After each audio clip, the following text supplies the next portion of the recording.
everyone, welcome to Certified Business Solutions. My name is Lucy Maina. Today we are going to address the concerns that have been raised by the small-scale importers and manufacturers. They feel that the government appetite to increase taxes will affect their businesses. Do you think they are justified?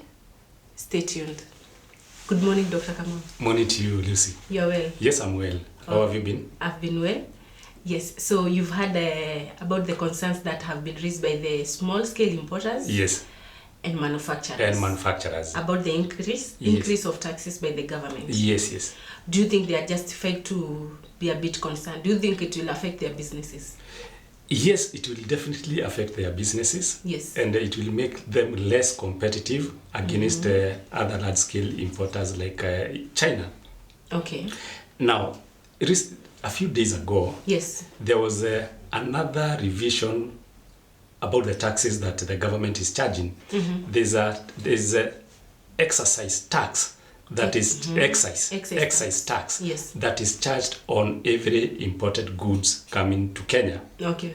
Now, initially, the small-scale importers, they had been given an incentive by the government that if you are not able to import a whole container by yourself, then you could get other small-scale traders, you join as a team, then you consolidate your imports and bring that import in one container. Oh, okay. Now, the government was not charging them excise tax based on the value of the goods they have imported, but they have been charged excise tax based on the weight of the items that they have imported. Based on the weight. Based on the weight. Okay. Because the government has two options. Yes. It can charge excise tax based on the value of the good that is being addressed, or it can charge based on the weight of the goods. Okay.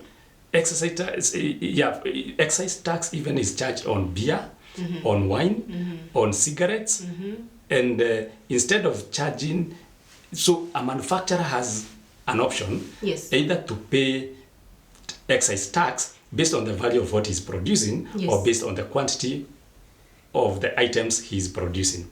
Okay. Yeah, but now if I can go back to the issue of the small-scale importers, initially they have been charged a flat rate of 200 shillings per every kg they could import. 200 shillings. 200 shillings per kg. Okay. So, but now the government has said no. We will not charge a flat rate based on weight. We will charge according to the value of the goods that you have imported, a certain percentage. And excise tax is charged at three different rates. There's 25% tax rate, there's 10% tax rate, and 0% tax rate. So if someone has imported something like something worth 100,000. For instance, let's say it's a camera. It's a camera you have imported, and this camera is let's even say it weighs 1 kg. So you would pay 25% of 100,000. Okay. So that is 25,000 to import that camera. That is excise tax. But if now this camera was being transported or imported through that consolidated, that container that contains assorted items that from different people. Yes, from different small-scale importers, that one would have been charged 200 shillings. What? Yes, so this one importer is paying 200 shillings, and the other one is paying 25,000. But that is not fair. I don't think that is fair. It is not fair, though the government was informed by the idea that it needed to create incentive for the small-scale importers to be able to have a conducive investment environment. But now, they violated another principle of tax about equity and equality. Because the tax system that is being used in any given country, it needs to be to address issues of equality and equity. Okay. That the way I'm being treated or the tax rate that I'm being subjected should be the same rate that you are subjected. There should be no unfair unfair treatment or special treatment. Yes, because this is quite unfair. The one that you have just explained. Yes, Someone yes. is paid 25,000. Yes. And you are paying 200. And you are paying 200. Of course, yeah, it is not fair at all. So the government realized two things. Yes. That number one, there are people who are taking advantage to evade tax of that kind of a loophole. Yes. Because even if I'm a large scale importer yeah. and I feel this other tax system that I'm subjected to is unfair to me, yes. I would choose to import some things yeah. using this other system where I consolidate my items with other traders so that I evade tax. I would also do so. Yes, so the government has realized now this one is not a good system. It isn't. Number two, of course, it was exposing the large-scale importers to some unfair business practices or unfair competition vis-a-vis the small traders. Yes. That one I agree. Yes. So the government now to ensure that it creates a uniform and there is equity and it creates an even playing field, it has said all of you, you will be subjected to the same... To the value-based tax rate.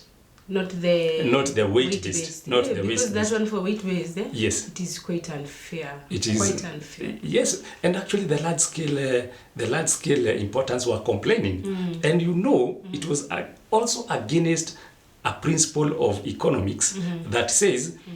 When you increase production, you should also benefit from economies of scale and economies of scope. But now here, it was working otherwise. That the more you increase the level of production, instead of the cost per unit going down, it was increasing. Going up, And actually, it was also not so much in line with the requirements of World Trade Organization requirement about how taxes should be imposed. Okay. There's a system that is used by the World Trade Organization to subject imports for tax. Okay. It's called it's called GATT. General Agreement on Tariffs and Trade. So all countries in the world that subscribe to the World Trade Organization or who are members to the World Trade Organization, they should use a similar tax platform. Okay. And that tax platform is dictated by the GATT, which is the General Agreement on Tariffs and Trade. Okay. So what is the effect of that change in policy by the government that the small-scale traders and importers, they should not be charged a flat rate, but they should be charged according to the value of goods. Yes. Basically, that will increase inflation because these guys, as much as they are the ones who are paying these taxes, who will be the final person to pay that tax? Is the Wanjiko, the end user, the consumer. Yes. So they will just pass over that burden to us, consumers. To the consumer. Yes. So the price of goods is likely to go up, continue skyrocketing. And actually, as per now, it is already up. It is already up. Yeah. Though we are living in a different time period, it is no longer the prerogative of the trader or the seller to increase price whenever he wants. If they dare do that, they have competitors. Oh, yeah. The China is here. Oh, yeah, the China Square. Yes, the China Square is here. Yeah. And you would be very surprised. I think, though I feel it is a good thing because it's good that we encourage competition. Yes. And whenever we are able to increase the efficiency and effectiveness of the system, in this case, even in terms of ensuring that goods and commodities reach Wanjiko at a lower price. And that's what the China Square is doing. Though in the process of doing that, it is subjecting our local importers to a cutthroat competition, which they are not able to match. It is a scenario that we can just wait and see. Can the government, now that they have created equity, can they reduce the tax from 25% to Yes. around 15% now that they have incorporated everyone? Yes, that's what now the government, the association, even for Kenya Manufacturers Association. Yes. Or actually it's called KAM, Kenya Association of Manufacturers. They have been lobbying aggressively the government Yes. that the taxes for the taxes to be reduced. But now the government also has a different agenda. It is very determined Yeah. to close the fiscal deficit. Yes, yes. You remember the fiscal deficit happens when the budget we are spending more than we are able to collect. Yeah. Actually, the Ruto's government, Yes. its aim is to ensure we double the tax collection from the 2 trillion that we are currently collecting Yes. to 4 trillion. So that we get to spend the 3 and the other one will pay the loans. We'll pay the loans. By the time his first term is ending, Yeah. that is Mission. his mission, that is his objective. So as much as the Kenya Association of Manufacturers, they are lobbying, Yes. and even the small scale importers, Yes. it is not very easy for them to be listened by the government, because the government also has a different agenda. So it's a matter of wait and see. Now for the manufacturers, Yes. they have also been affected by, recently the government revised Yes. the rates that it charges, to the manufacturers here in Kenya. Okay. Remember, Yes. there's we have talked about excise tax.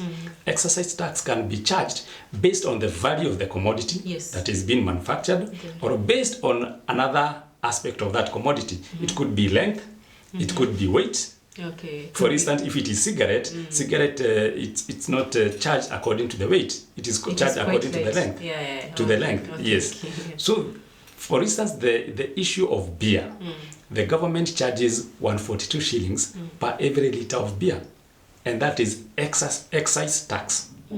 Okay. And it has been charging that for the last few years.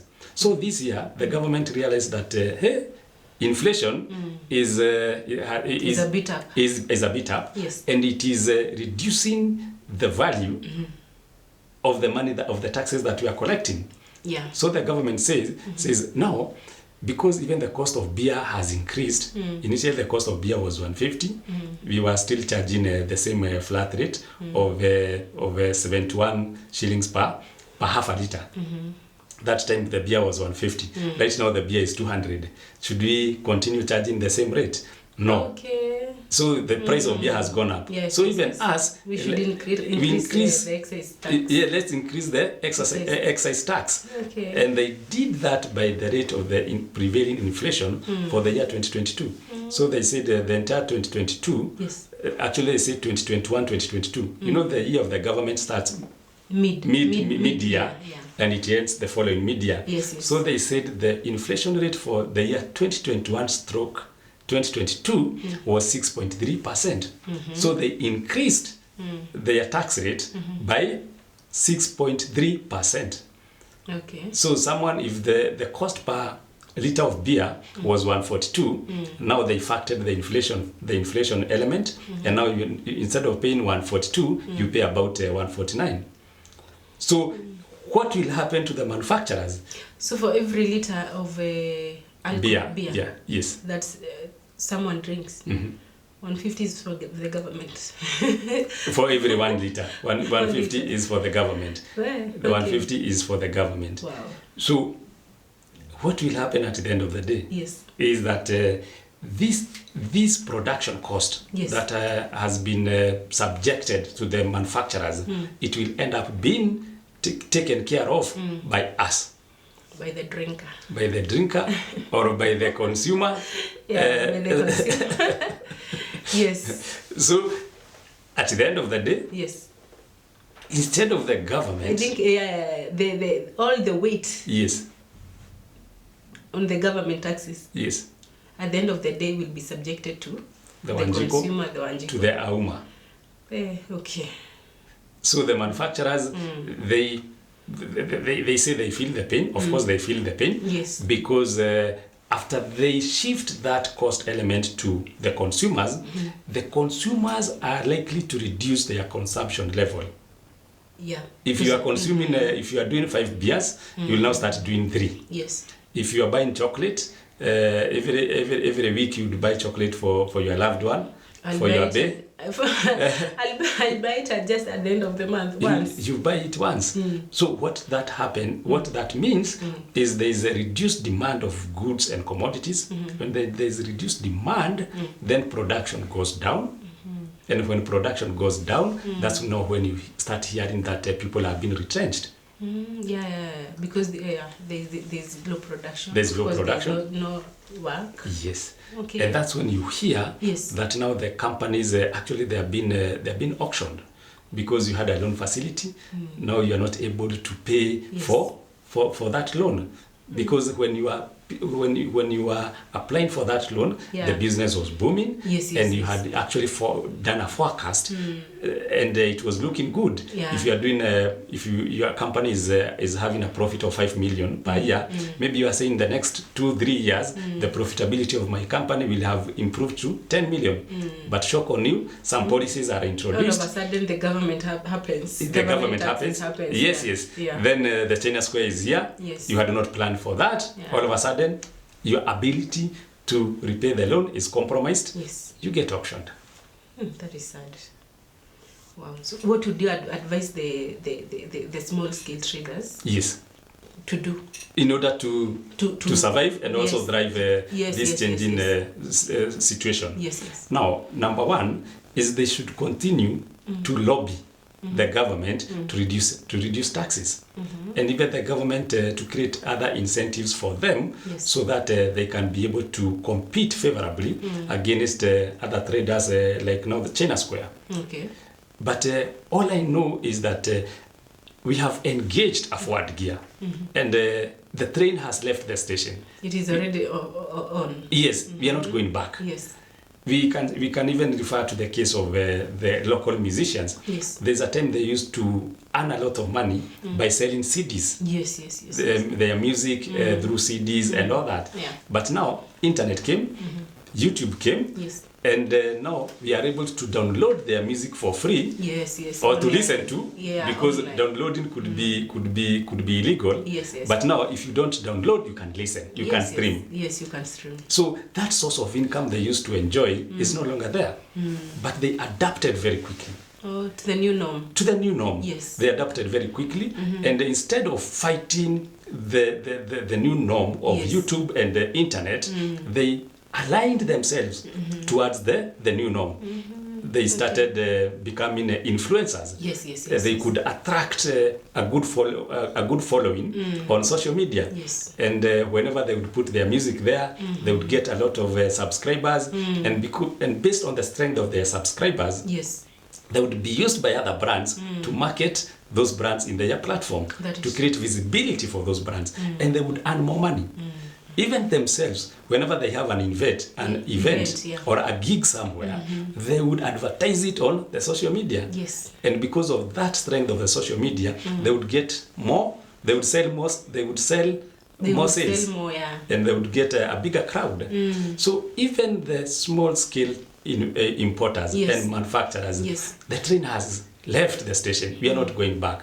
Now this is the new norm. Taxes are increasing, and because of the increased globalization, we are not only likely to see China coming here, even US countries will come here, even big companies from Europe. But the president, I think the other day, he was talking about a big investor who is coming to Kenya. Yes.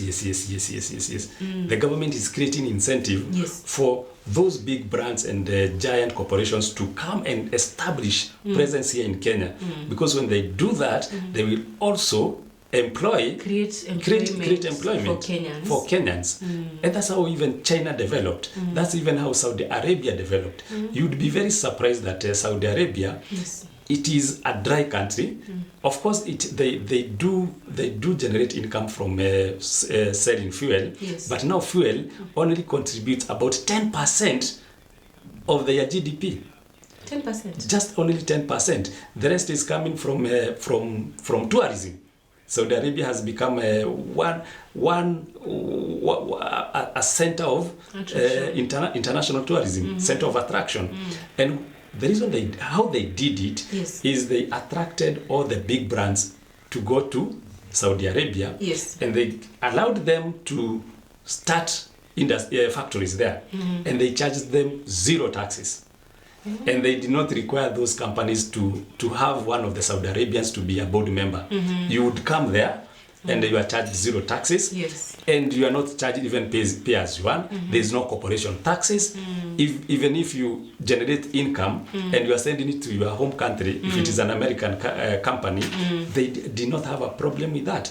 But they were saying, you come to Saudi Arabia, but we will not allow you to leave unless maybe after 10 years, after 15 years. After you have established and now everything is running. Everything is running. Wow. So in the process, they are also learning the skills and all that. So Saudi Arabia so right just now... the way China did. The way China did. It is very highly developed, and it doesn't, it was a very creative way, because very soon the world will stop depending highly on fossil fuel and go towards the green energy. The electricity that is produced through sun, through wind, through geothermal. And now Saudi Arabia has already positioned itself to the next norm, to the next phase of growth, to the next phase of innovation. It has. As we are still saying, we need more protection, So going back to the Kenyan small scale importers and manufacturers, they lobby the government. They also need to learn from what is happening to other industries, like we have said about the music industry, the taxi. The taxi, the Ubers and the Ubers. When the Ubers came, they all of a sudden the traditional tax people they disappeared. Initially they had fought the coming of Uber here, but later they realized they could not manage to fight Uber. So the small scale importers need to do, they need to learn from what is happening to other sectors and realize that they are not immune to change. They now need to do SWOT analysis. They examine their strength, and they see how they can capitalize on their strength. They examine their weakness. They see how they can be able to avoid being exposed by their weaknesses. What are the opportunities? That they take of the opportunities as they try to mitigate the threats. So opportunities. One of the opportunities is that like now there's a new norm, and now we have realized that if the China Square has been allowed to reopen, and now the train has left the station, more other firms or big time investors will start coming to Kenya. So they now need to position themselves as potential partners, so that they create something called strategic alliances, strategic partnership. So if a China wants to come and start a company here, now of course he will want to start with someone with some experience, with knowledge, with some exposure. So they are the small scale traders. They are small scale traders. So they want now to think of how they can change this situation, instead of the situation working against them, for the situation to work for them. Okay. That's fine. And so you by what you have explained, you feel that the government is on the right track. The government is on the right track, because we now need to start being self-sustaining, to reduce the level of borrowing. And maybe one more thing, in terms of the small scale importers. You know what they have been doing for the longest? Even for the large-scale importers, they need to be very concerned that they have not been adding value to the supply chain. So their work would just only to offer transport. They go get things from China and they bring them here in Kenya with zero value addition. You know, if for instance, they try to add value that yes, I'm going to pick things from China, Yes. but I can also sell things on credit, like some sort of hire purchase. Actually, I think there are some sectors that have adopted such. The issue of hire purchase. Yes. Especially on phones. Yes, electronics. I think it is happening. Yes. So someone who has been able to differentiate the service he's offering to his clients Yes. is likely to survive this kind of pressure that a normal importer is experiencing. Okay. Because if you had already positioned yourself Yes. to the common wananchi, the Wanjikos, Yes. that if this phone is for 10,000, then Wanjiko doesn't have to have the 10,000 now. Yes. All she needs maybe is to have about 2,000. Yes. And then the other 2,000 will be paid in the next 3 months. Yes. And that's the way that the house helps, the house managers, the watchmen, Yeah. the low-income earners have been able even to own TVs. By the way, Yes. I think even in the US, Yes. it happens a lot. When you're buying phones, Yes. even iPhones, Yes. when you're buying cars, Yes. I think they are able to access loans. They are able to access loans. Yeah. So now that's called value addition. Value that addition. your work is not only to go and pick items from China and bring to us. Yes. Actually, that is dumping. Do some value addition. So It's dumping. That's dumping. Yes. Because, and you should not complain Yes. when now China comes here and gives us the same product at a Yes. cheaper cost. Yes. You have been bypassed. The system has rendered you redundant, irrelevant, They have entered into a comfort zone. into a comfort zone. But Yes. someone who was differentiating, doing something like that, then will still remain very strong. Okay. And it is something that happens even in our homes. You find a woman, a wife, Yes. that the moment that she got married, then all of a sudden, she thinks that the only value she can offer is the value of sex.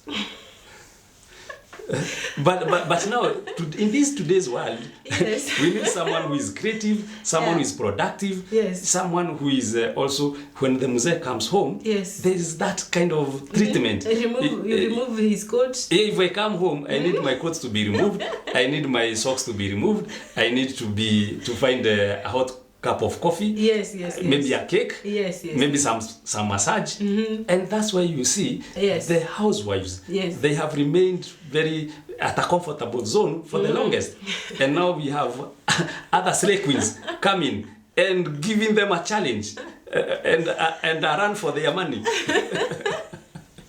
Because now the slay queens Yes. have perfected that art. They add in value. They're adding value. And it makes sense because I could be married to someone Yes. who thinks that the value that person can add is to give me actually not even food, because the food most of the times it's house help that they cook. Yes. So the only value that this person think is the sex.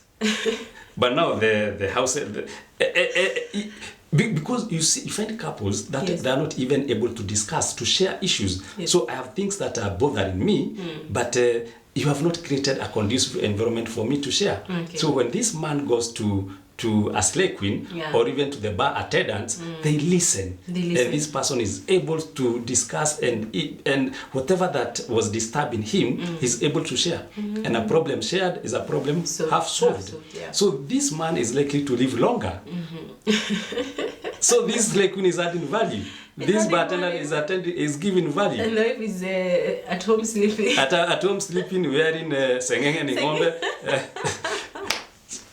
The bottom line. Yes. The small scale importers and manufacturers, they need to know how to add value. Yes. Because the traditional way of doing things is no longer relevant. They either ship up or ship out. Yes. They either do the way the other sectors, the Wanjikos want, and the other sectors are doing, or they hit the highway. It's so unfortunate that right now, when the wind of change comes, if you resist it, it carries you. It will carry you. It will carry you. Okay. That's fine. So you feel the government is okay? The government is okay. It is doing the right thing? Yes, it is doing. Now the ball is on the trader side and the small manufacturers. And the small manufacturers to adapt, To adapt. to embrace change, Yes. and to see how Yeah. they can benefit from this change. Okay. And the earlier they adapt, Yes, the better. Yeah. Because the train has left the station. Left the station. And it is not going back. I have never had a train that has a reverse gear. It doesn't. There isn't, and it has already left. Yeah. Yes, even CBC came. People fought CBC. They say CBC is not good. CBC is not good. But there is no way we are going back to 844. The train, the CBC train has already left. Yes. That's how even the late CS Magoha used to say, it has left. We are not going back there. Yes. Even if you cry at the top of your rooftops. Same for the unfortunately, Yes. it is the same situation for the importers Okay. and the small scale manufacturers. Okay. It is the new norm. It is the new norm. Thank you very much. I think that is quite clear. For the viewers, we hope that you have learned something. The train has already left, and the wind of change has already come. Do not let that wind carry you. See you next time.